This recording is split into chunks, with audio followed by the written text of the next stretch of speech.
প্রতিটি খ্রিস্টান উৎসবের পেছনে আছে এক গভীর বার্তা। আজ আমরা জানব পাম সানডে বা খেজুরপত্রের রবিবার এর ঐতিহাসিক প্রেক্ষাপট, বাইবেলীয় ভবিষ্যৎবাণী, যিশুর গাধার পিঠে আগমন, খেজুর পাতার আসল অর্থ এবং আমাদের জীবনে এর তাৎপর্য। মথি তার 21 অধ্যায়, মার্ক তার 11 অধ্যায়, লুক তার 19 অধ্যায় ও যোহন তার 12 অধ্যায়, এই চারটে সুসমাচারে পাম সানডের ঘটনা বিশদভাবে উল্লেখ আছে। যিশু জেরুজালেম শহরের কাছে বেথফগে ও বেতানিয়া গ্রামে ছিলেন। তিনি তার শিষ্যদের বললেন, তোমরা সামনের গ্রামের দিকে যাও, যেখানে একটি গাধা পাবে, সেটি নিয়ে এসো। তারা যখন গাধাটি আনলেন, যিশু সেটির পিঠে চড়ে শহরে প্রবেশ করলেন। লোকেরা নিজেদের কাপড় রাস্তায় বিছিয়ে দিল, কেউ খেজুর পাতা কেটে পথে ছড়ালো। লোকেরা চিৎকার করে বলল, হোসান্না, ধন্য তিনি যিনি প্রভুর নামে আসছিলেন। এই ঘটনা ইঙ্গিত দেয় যে তিনি ছিলেন সেই প্রতিশ্রুতির রাজা, যার আগমন বহু পূর্বে ভবিষ্যদ্বাণী করা হয়েছিল। জাকারিয়া তার 9 অধ্যায় 9 পদে বলেছেন, সিয়ন কন্যা, আনন্দ করো, তোমার রাজা আসছেন, তিনি নম্র এবং গাধার পিঠে আরোহণ করবেন। যিশু এই ভবিষ্যদ্বাণী ঠিক পূরণ করলেন। আরও অনেক ভবিষ্যদ্বাণী ছিল, যেমন গীতসংহিতা তার 118-26 গীত। ধন্য তিনি যিনি প্রভুর নামে আসছেন। পাম সানডে শুধুই এক আনন্দের মিছিল ছিল না, এটি ছিল একটি নবীমান্য ঘোষণার প্রকাশ। যিশুর আগমনের সময় যিহুদিয়া রোমান শাসনে ক্লান্ত। তারা চাইছিলেন এমন একজন রাজা যিনি তাদেরকে রোমানদের হাত থেকে মুক্ত করবেন। তবে যিশুর রাজত্ব ছিল আধ্যাত্মিক। তিনি বললেন, আমার রাজত্ব এই পৃথিবীর নয়। যোহন তার 8 অধ্যায় 34 পদে তিনি এই কথা বলেছিলেন। এই ভিন্ন দৃষ্টিভঙ্গি তখন অনেকের জন্য হতাশাজনক ছিল। খেজুর পাতা বাইবেলীয় সময়ের বিজয় এবং স্বাধীনতার প্রতীক। পুরাতন নিয়মে যখন ইসরায়েলিরা বিজয় অর্জন করত, তারা উৎসবে খেজুর পাতা ব্যবহার করত। তবে এই বিজয় ছিল ভিন্ন। এটি ছিল পাপ ও মৃত্যুর বিরুদ্ধে বিজয়ের শুরু। হোসান্না শব্দের অর্থ আমাদের উদ্ধার করো বা আমাদের বাঁচাও। লোকেরা যিশুকে দেখেই বোঝা গিয়েছিল এবং লোকেরা তাকে দেখেই বুঝেছিল তিনি তার মুক্তিদাতা, তাদের মুক্তিদাতা। তিনি দেখে এটা বুঝেছিলেন। যিশু যখন গাধার পিঠে চেপে জেরুজালেমে প্রবেশ করছিলেন, লোকেরা ভেবেছিল তিনি রাজা। তিনি সেই রাজা, তিনি দাউদের রাজা। এবং প্রত্যেকটি ভবিষ্যৎবাণী মিলে যাচ্ছিল।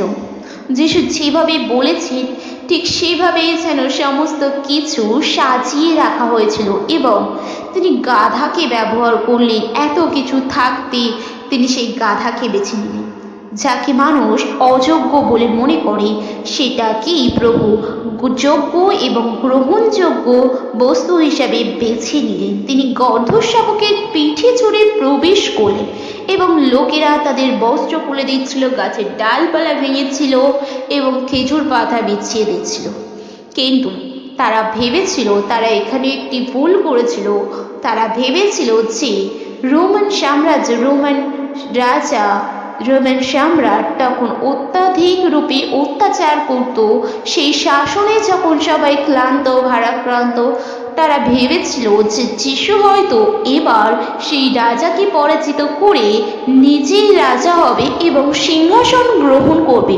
তিনি হয়তো জাগতিক রাজা এবং তিনি এই শাসন ব্যবস্থা থেকে তাদেরকে মুক্ত করবেন। তাদেরকে নতুন রাজা হবে এবং তারা সেখানে শান্তিতে বসবাস করতে পারবে, কোনো রাজনৈতিক সমস্যা থাকবে না। কিন্তু কখনোই তারা এটা বুঝতে পারেনি যে যিশুই হচ্ছেন তাদের উদ্ধারকর্তা, তাদের মুক্তিদাতা প্রভু।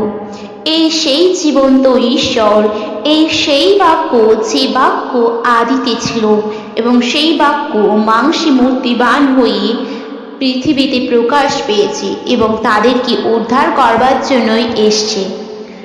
কিছু বছর রাজত্ব করবার জন্য নয়, কিছুদিন রাজত্ব করবার জন্য নয়, কিছু শতাব্দী রাজত্ব করবার জন্য নয়, তিনি সারা জীবন রাজত্ব করবার জন্য এসেছিলেন এবং তিনি সারা জীবন কর্তৃত্ব করতে চেয়েছেন এবং তিনি রাজা, যুগ পর্যায়ে যুগে যুগের রাজা।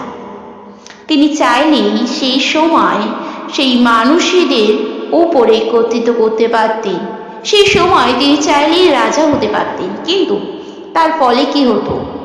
তিনি সেই সময় রাজত্ব করতে পারলেও এখন যুগ পর্যায়ে যুগে যুগে তিনি রাজত্ব করতে পারতেন না। সেই জন্য তারা লোকেরা ক্ষিপ্ত হয়েছিল। পরবর্তীতে আমরা দেখব যিশুর ওপরে ক্ষিপ্ত হয়েছিল, কারণ যিশু যে আশা, যে আকাঙ্ক্ষা যিশুর প্রতি তাদের ছিল, কিন্তু সেটাকে যখন প্রভু ভেঙে দিলেন, প্রভু তো হয়নি।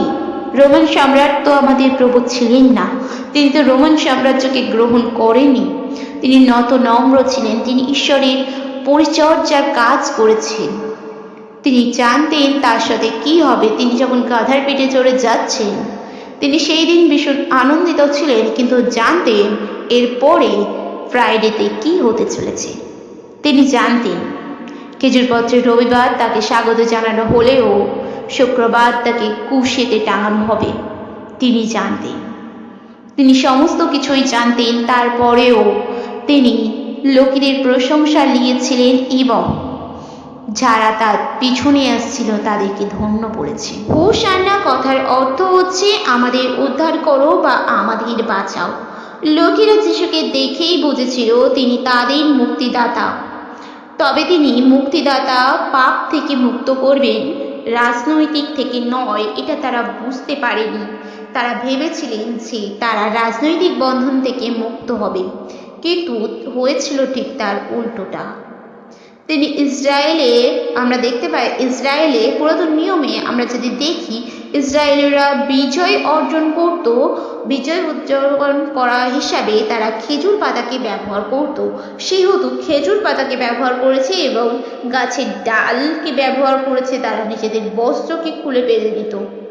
অনেকেই মনে করতে পারে যে সেই গাধাটিকে প্রশংসা দেওয়া হচ্ছিল, হয়তো গাধাটিও ভাবছিল যে আমাকেই প্রশংসা দেয়া হচ্ছে, কিন্তু না, গাধার পিঠে যে ব্যক্তি বসে আছে তাকে প্রশংসা দেয়া হচ্ছিল।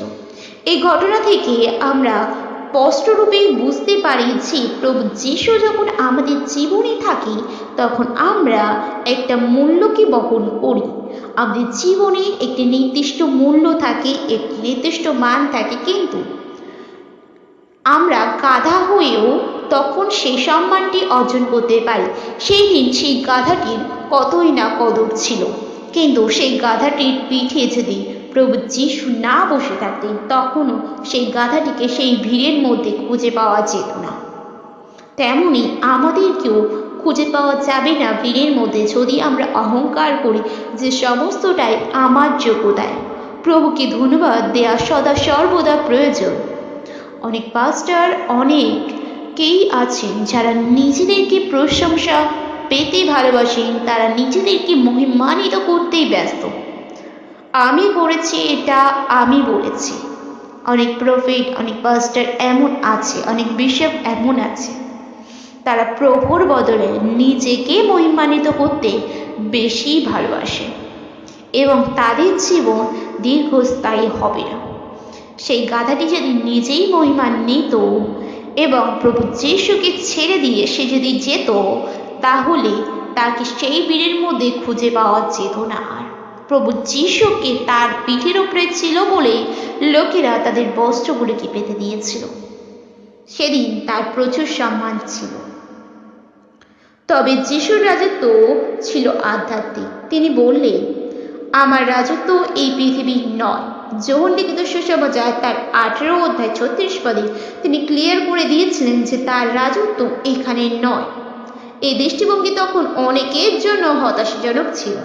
যখন যিশু বললেন যে আমার রাজত্ব এখানে নয়, আমার রাজত্ব স্বর্গরাজ্যে, তখন অনেকেই হতাশ হয়েছিল। তারা ভেবেছিল যিশুর থেকে প্রচুর পরিমাণে সাহায্য পাওয়ার, ভেবেছিল ইনি একজন অলৌকিক ব্যক্তি, ইনি কত রোগের নিরাময় করতে পারে, সুতরাং আমাদের প্রচুর অর্থ ব্যয় করতে হবে না এবং প্রার্থনা করলেই যদি মিরাকেল মানি পাওয়া যায় তাহলে আর আমাদের পরিশ্রম করার প্রয়োজনটাই কি, এমন অনেকেরই ধারণা হয়ে থাকে। কিন্তু এই ধারণা যে সম্পূর্ণ ভুল, সেটা প্রভু যিশুই প্রমাণ করে গিয়েছেন তার শিক্ষার মাধ্যমে এবং তার জীবনের মাধ্যমে।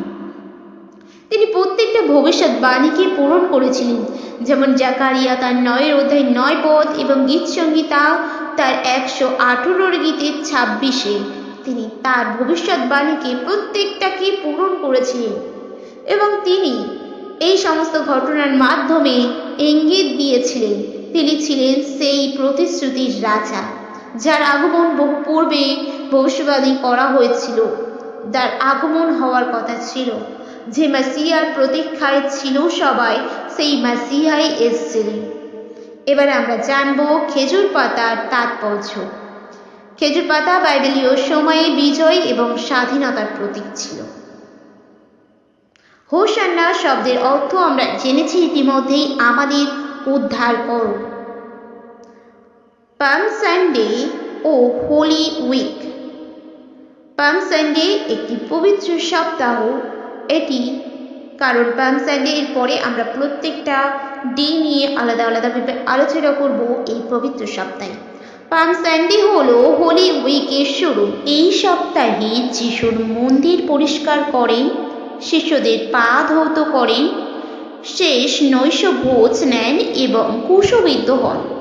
পাম সানডে হলো সেই দরজা যেখান দিয়ে আমরা যিশুর আত্মত্যাগ ও বিজয়ের দিকে যাই। আধুনিক জীবনে পাম সানডে শিক্ষা সম্পর্কে আমরা একটু জেনে নিই চলুন।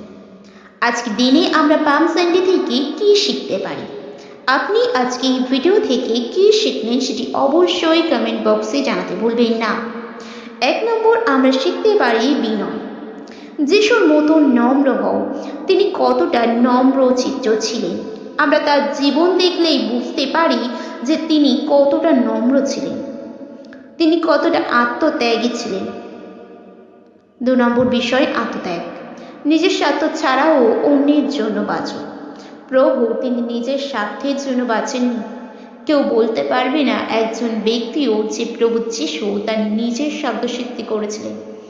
এমন অনেক বহু জীবনী আছে যারা নিজেদেরকে ঈশ্বর বলে, নিজেকে ঈশ্বর বলে দাবি করেছেন, কিন্তু তাদের জীবনে তারা নিজেদের স্বার্থকে দেখেছেন। তারা বলেছে আমার পা ধোয়াও, কিন্তু আমার প্রভু বলেছেন যে আমি তোমাদের পা ধুইয়ে দিচ্ছি। তার শিক্ষা সম্পূর্ণ ভিন্ন, সম্পূর্ণ আলাদা, এক অন্য রকম দৃষ্টান্ত, কারণ তিনি ছিলেন ঈশ্বরতমা ঈশ্বর। তিনি নিজেকে কখনো ঈশ্বর বলে দাবি করেননি, কিন্তু তিনি তার কাজ দ্বারাই বুঝিয়ে দিয়েছিলেন যে তিনি ঈশ্বর। তিনি নম্র ছিলেন, তিনি নম্রচিত্ত এবং আত্মত্যাগী ছিলেন। 3 নম্বর বিষয়ে আমরা শিখতে পারি প্রত্যাশা ও বাস্তবতার পার্থক্য মেনে নেওয়া। যখন তারা হতাশ হয়েছিল যে প্রভু তিনি রাজনৈতিক দায়িত্ব তিনি নেবেন না, তিনি রাজনৈতিক দিক থেকে আমাদেরকে মুক্ত করবেন না, বরং আমাদের পাপ থেকে আমাদেরকে মুক্ত করবেন, প্রত্যাশা তাদের ভেঙে গিয়েছিল, কিন্তু তাদের বাস্তবতা মেনে নিতে হয়েছিল। অবশ্যই আমাদের সদা সর্বদা উচিত বাস্তব জীবনকে মেনে নেওয়া। স্বপ্নের নীলময় রাসভূমি থেকে বার হয়ে এসে, কল্পনার জগৎ থেকে বার হয়ে এসে বাস্তব মাটিতে আছড়ে পড়তে আমাদেরকে হবে। কারণ কল্পনা আমাদের ক্ষণিকের জন্য আনন্দ দিতে পারলেও বাস্তব সেটা চিরবাস্তব, সেটা কঠিন হলেও সেটা সত্য। আমাদের উচিত কঠিনকে ভালোবাসা, সত্যকে ভালোবাসা। 3 নম্বর বিষয় প্রত্যাশা ও বাস্তবতার পার্থক্য মেনে নেওয়া। 4 নম্বর, অন্তর প্রস্তুত রাখা। যিশুকে সত্যিকারের রাজা হিসেবে গ্রহণ করবার জন্য।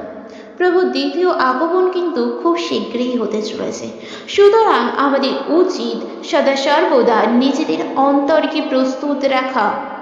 আমরা আজ আছি, কাল নাও থাকতে পারি। আমরা কেন অপেক্ষা করব? আমরা আজকেই যেন মন ফেরাই এবং প্রভুর সন্নিকটে ফিরে আসি। অনেকেই প্রভুর ওপরে বিশ্বাস রাখতে পারে না, প্রভুর ওপরে আস্থা রাখতে পারে না। তারা প্রভুতে আসার পরেও পাপেরও দাসত্ব করে, প্রভুরও দাসত্ব করে। কিন্তু প্রভু চান আমরা যেন তার মতো জীবনযাপন করি। তিনি আমাদের জন্য এক আদর্শ রেখে গেছেন। তার জীবন থেকে আমরা যেন শিক্ষা লাভ করি এবং তার শিক্ষাতেই যেন আলোকিত হয়ে তার পথে চলতে পারি এবং তাকে অনুসরণ করতে পারি। সেই গাধাটির কিন্তু কোনো মূল্য ছিল না, তারপরেও প্রভু যীশু যখন ছিলেন তার মূল্য বহু গুণে বৃদ্ধি পেয়েছিল। তেমন 5 নম্বর বিষয়, আমরা যেন সদা সর্বদা প্রভু যীশুকে সঙ্গে নিয়ে চলি। প্রভু যীশুকে যখন আমাদের সঙ্গে থাকবে তখন মানুষ আমাদেরকে সম্মান করবে, কিন্তু নচেত সেই গাধাটিকে সেই ভিড়ের মধ্যে কখনোই খুঁজে পাওয়া যেত না। আমি যেন সদা সর্বদা 6 নম্বর বিষয়, সদা সর্বদা ঈশ্বরকে প্রশংসা দিই। কখনো নিজেরা অহংকার না করে বসি। আমরা সদা সর্বদার জন্য ধন্যবাদ যেন দিতে পারি। চলুন আরেকটি ছোট গল্প বা উপমার মাধ্যমে এই বিষয়টিকে বুঝে নেওয়া যাক। ধরুন কোনো এক রাজা যদি হেলিকপ্টারে না এসে হেঁটে আপনার পাড়ায় ঢুকতে, আপনি অবাক হতেন না? ঠিক তেমনি এক রাজা গাধার পিঠে এলেন। এটি কেবল নম্রতা নয়, এটি ছিল এক ঐশিক বার্তা। প্রেমের রাজা অস্ত্রহীন আসেন। তিনি ছিলেন প্রেমদাতা, তিনি প্রেমের রাজা। তিনি চাইলে অন্য কিছুর পিঠে চড়ে আসতেন পারতেন, তিনি আসতে পারতেন, কিন্তু তিনি গাধাকেই বেছে নেন। প্রভু আমাদেরকে বেছে নেন। আমরা অযোগ্য, যারা অতিরিক্ত পাপ করে, সব সময় অ্যালকোহলে ডুবে থাকে বা বিভিন্ন নেশাতে আসক্ত, প্রভু বেশিরভাগ ক্ষেত্রে নিজের কাজের জন্য তাদেরকেই বেছে নেয়, যারা কখনো না কখনো হয়তো মার্ডারও করেছে। এমন কাউকে প্রভু বেছে নেন তার কাজের জন্য, কারণ তিনি গাধাকেই বেছে নিয়েছিলেন। তার কাছে এটা কখনোই নয় আপনার পুরাতন জীবনে আপনি কি করেছেন, প্রভু কখনোই সেটা দেখেন না। তাকে বিশ্বাস করার পরে আপনি কি করছেন আপনার জীবন দ্বারা, এটা প্রভু দেখেন। তিনি দেখেন আপনি কি তার কথা মতো চলছেন, তার জীবনকে কি অনুসরণ করছেন, নাকি আবার সেই পুরাতন জীবনে ফিরে গেছেন, আবার সেই পাপের মধ্যেই আছেন। তিনি প্রেমের রাজা ছিলেন, তাই তিনি এসেছিলেন অস্ত্রহীন অবস্থায়। পাম সানডে শুধুই একটি উৎসব নয়, এটি আমাদের হৃদয়ের দরজা খোলার দিন। যদি এই ভিডিওটি আপনার ভালো লেগে থাকে তাহলে লাইক দিন, শেয়ার করুন এবং আমাদের ইউটিউব চ্যানেলটিকে সাবস্ক্রাইব করতে ভুলবেন না।